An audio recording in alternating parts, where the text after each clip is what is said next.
Bless the Lord, oh my soul, oh my soul, worship His holy name. Sing like never before, oh my soul, I'll worship your holy name. The sun comes up, it's a new day dawning. It's time to sing your song again. Whatever may pass and whatever lies before me, let me be singing when the evening comes. Bless the Lord, oh my soul, oh my soul, worship His holy name. Sing like never before, oh my soul, I'll worship your holy name. You're rich in love and you're slow to anger. Your name is great and your heart is kind. For all your goodness I will keep on singing.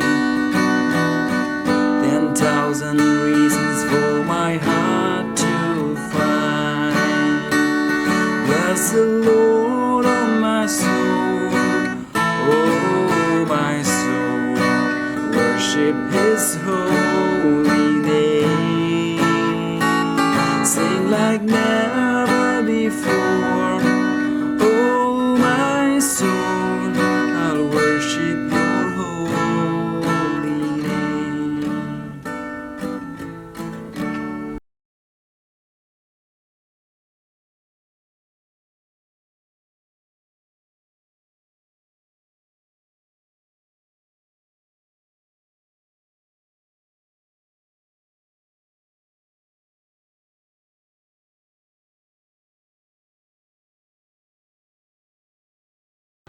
Hi friends, I hope you all had a wonderful week.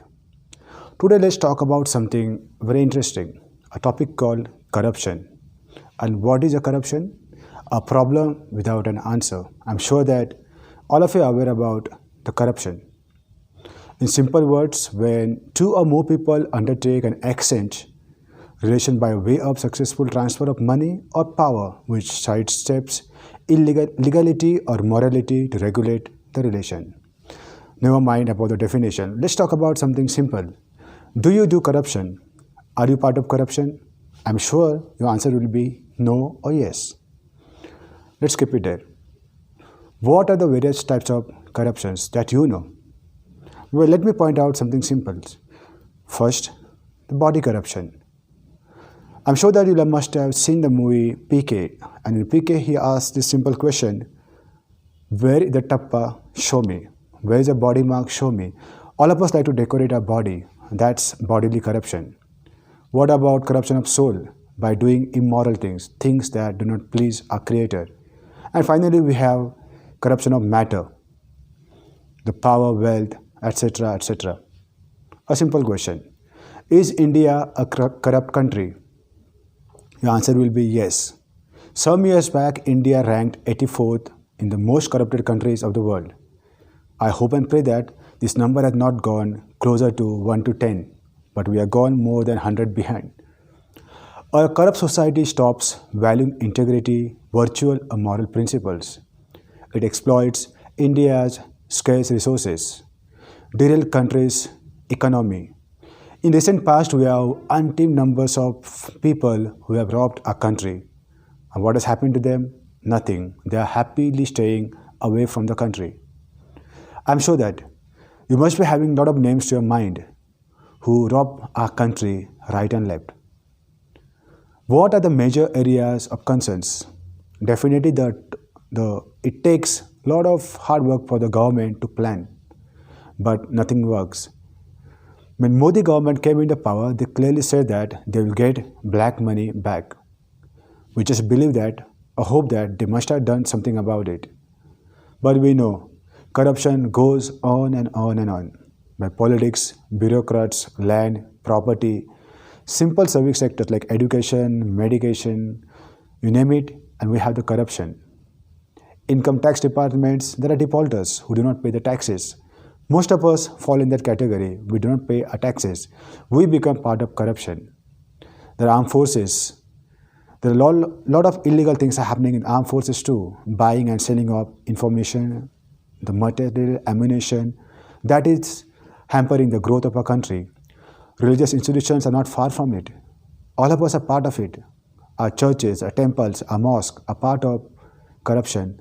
We make money in the name of God. There is no part of a human body or human life where corruption is not touched. We have Jesus himself, who was furious in the temple of Jerusalem when he saw the God's house turn into the robber's den. He went berserk. He threw everything out and challenged them, saying, in 3 days he will raise this temple up. But no one understood him.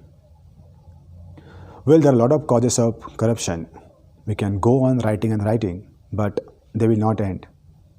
Well, what can you do? What can I do about it? We can do simple things. First, we need to have a good moral education. Therefore, value education classes are very important. Most of us like to bunk these classes, but my dear friends, these are the things that will make us people of integrity. We need to be aware of small things.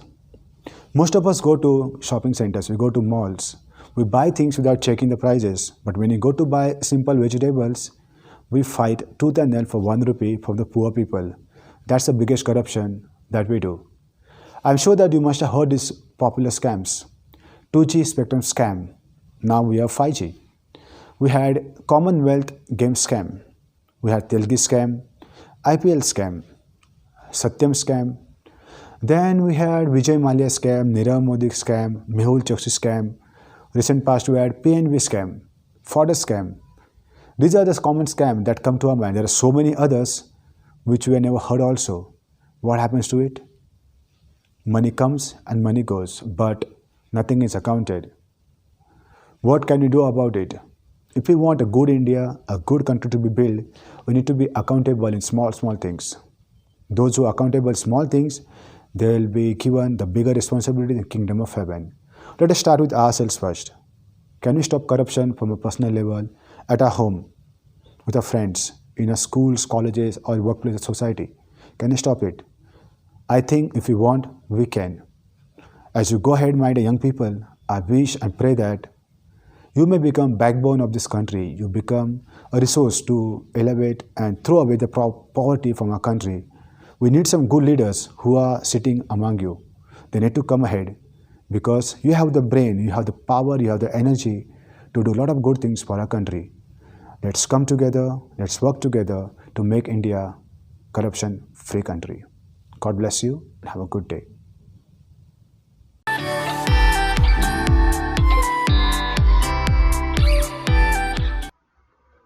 Greetings to one and all present here. I hope you had a wonderful week. But now, once again, it's time to learn about a new saint.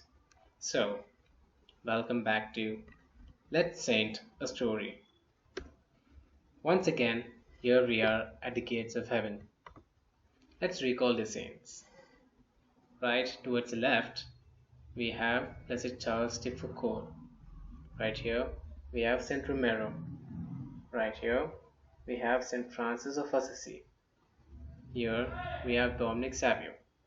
Here, we have Saint Therese of Lisieux. Right at the center, we have Saint John Bosco. Here is Padre Pio. Here is Saint Augustine of Hippo. Here is Blessed Carlo Acuti. Right here, we have Saint Ignatius of Loyola. And towards the very right, we have Saint Teresa of Calcutta. Once again, if you are not able to recall the stories of the saints, you can always go back and watch the previous videos. Remember, you can inspire others if you know the stories of these saints.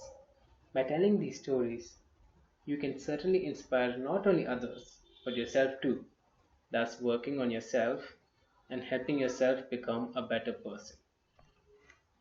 For those of you who took part in the activity called Who is That Saint last week, and if you were able to figure out who the saint is for this week, then congratulations! It wouldn't have been that easy. If you weren't able to figure out who the saint is for this week, make sure you tune in and learn more about the saint today. So let's go ahead and let's meet the saint. Let me reiterate, this is going to be like a casual conversation. Imagine you're meeting the saint at a hotel or a nearby park.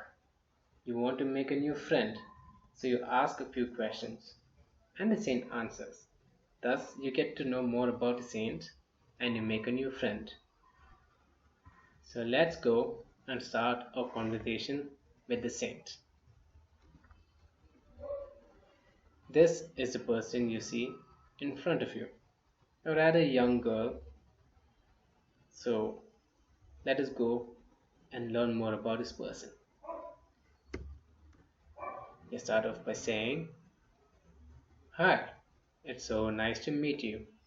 May I know your name?" To which the saint replies, "Hi, my name is Maria Goretti, but you can call me Maria if you please."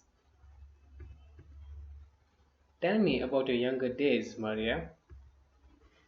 "Well, I was born on the 16th of October 1890 in Corinaldo, Italy, to Assunta and Luigi Goretti. I was one of 5 children. In 1899, my father moved our family to Ferriere di Conza as he was looking for a job. He found a job, and in return, his employer let us stay in one of his houses. We stayed in the ground floor of the house, while another family lived in the first floor. One day, my dad was bitten by a mosquito carrying malaria. He tragically died 11 days later in the year 1900. This left my mom to raise us up all by herself. I used to help out my mom whenever and wherever I could. I was afraid that my dad's soul would remain in purgatory, so I used to pray constantly. I used to pray the rosary too, and I couldn't go long without praying. My mother worked in the fields to support her family. I performed the chores at home, such as cooking, cleaning, and taking care of my younger siblings. My neighbor used to be very loud and often spoke immodest language, but he liked me as his own daughter. I used to help out at his home too. I used to take care of him and his son too, but I never complained about the extra work. I received my first Holy Communion in the year 1901 on the feast of Corpus Christi. I learned the Catechism, though I couldn't read nor write. I grew in sanctity and purity. I encouraged my mother to live a pure life too. While I was 11, Alessandro, my neighbor's son, was 19. He was taken by my beauty and tried to make advances towards me. He used to speak obscenely and even threatened to kill me and my mother. Alessandro was depressed and he drank too much. Despite his persistence, I did not give in to him and the temptation. But one day, Alessandro found his dad sleeping on the footsteps of his house. So, he tried crossing his dad silently and made his way to my house. He tried attacking me. When I resisted, he became even more angry and stabbed me with his knife. He then left the house quickly without anyone noticing. His father later found me in my house and called for help. I was immediately rushed to the hospital. The doctors were astonished that I was still alive, but the doctors knew that I was dying. A parish priest was called to give me my last rites. When he asked me if I forgave Alessandro, I told him yes. I told him that I forgave him and wished he was in paradise with me. I died the next day, on July 6, 1902. What happened next, Maria? Alessandro was soon arrested by the cops and was sentenced to 30 years in prison. He was completely unrepentant and he had a hard heart. 6 years later, I appeared to Alessandro in a dream. In his dream, I gave him 14 lilies. Once he took the lilies, they turned into flaming lights. I told him that someday his soul would join mine in heaven. After this, Alessandro's heart began to soften, and he started weeping. He confessed to the bishop and lived the rest of his life as a reformed man. After he was released, he went to my mother to beg for forgiveness. My mother had told him that I had already forgiven him, though she too forgave him. I was beatified in the year 1947 and was canonized in the year 1950. What can I do to be more like you, Maria? My child, all you must do is live a pure life. Do not be afraid to stand up for what you believe in. Yes, it is tough to live a pure life in an impure world, but if you stand for what you believe in, your rewards will be much greater in heaven. Keep praying to the Lord constantly. Seek His guidance and support. Help out others wherever you can. Help out at home. Even the simple things can mean a great deal to those around you. It was really great meeting you, Maria. It was great meeting you too. Keep praying for me and pray to me. I too will be praying for you from up above. Before I leave, I would like to leave you with this quote. He loves, he hopes, he waits. Our Lord prefers to wait himself for the sinner for years rather than keep us waiting an instant. Good going! You made a friend in St. Maria Goretti. Remember, once again, it's what you learn that counts. When you hear Maria's story, you can see that she forgave her killer on her deathbed. Imagine the heart she must have had to forgive her own killer. Can we incorporate such characteristics into our own lives? Can we forgive our enemies, people who have wronged us, people who have committed sins against us? It takes a lot to forgive people who have sinned against us. So let us try to incorporate the characteristics that Maria had showed. Forgive our enemies, forgive those around us, even if they might be wrong and we are right. There's always a chance that they can change their lives and live as a reformed person, and you would always be peaceful after forgiving, just like Christ forgave us. So, this brings us back to the gates of heaven. We can see that the saints are now joined by Saint Maria Goretti. This brings us to the activity called Who is that saint? Towards the left, we have a silhouette of a saint, and towards the right, we have a set of clues that pertains to the silhouette depicted on the left. The clues read out: founded a music band, diagnosed with brain cancer. Clubbing the silhouette on the left and the clues to the right, if you can figure out who this saint is, type the answer in the comment section below. If you aren't able to figure out who the saint is, make sure you tune in next week to learn more about the saint. So thank you, and saint a new life.